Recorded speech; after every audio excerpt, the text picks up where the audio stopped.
Hello, my name is Richard Randolph. When my daughter was a teenager in high school, we had a conversation that turned my life upside down.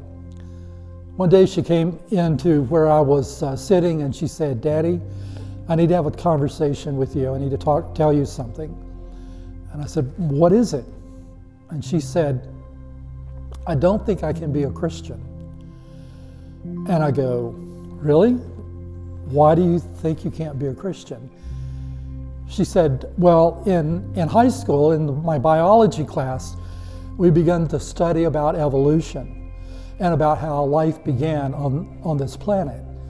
And, I know the story of creation in the Bible, but really it seems like it's just like a fairy tale to me. It doesn't seem real or realistic or scientific at all. I really think that I believe the theory of evolution provides a better explanation of life and how it began and how it's changing. And so I don't think I can be a Christian because I don't believe in the creation story. I believe in evolution." Well, that's a stereotype that is prevalent in our society, that somehow science and religion are in conflict with one another, maybe even mutually exclusive. Actually, there's been a very deep and profound dialogue going on with scientists and philosophers and theologians for almost 60 years now. In my background, in my career, I've had an opportunity to be a part of this very fruitful and energizing dialogue between science and spirituality. For a time, I was the program director at the Center for Theology and the Natural Sciences. I've been able to attend lectures around the world. I've been able to write articles. Twice, I've been invited by NASA to be a theological consultant on a project that they were doing. I've really been privileged to have these opportunities. My own spiritual faith has been deepened and enriched and enhanced because of my work on this intersection between science and spirituality. But the sad reality is that this dialogue has occurred at an academic level.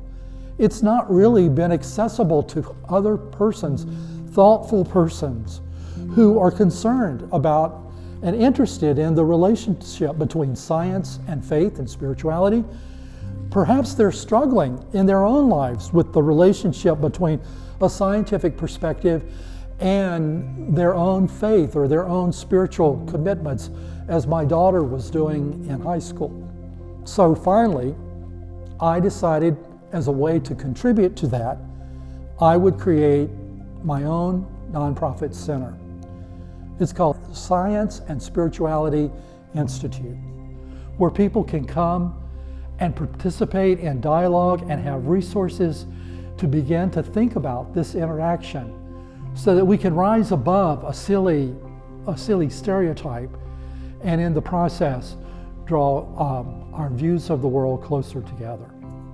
I need to tell you about the core value of the Science and Spirituality Institute. That core value is radical inclusivity.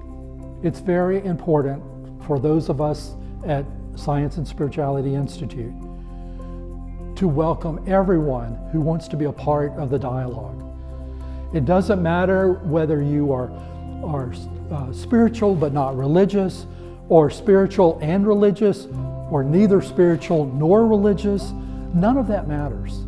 It's all that's really needed is just that you have an interest in these topics and want to participate.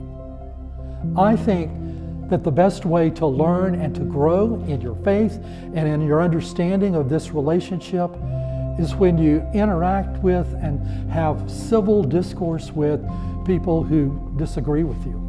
But I want you to know that the person who disagrees with you should be your best friend if what you really want to do is to dig deeper into an issue and to get closer to the truth. I know it's going to be a fantastic journey, an exciting journey, and I invite you to be a part of it with me. Thank you.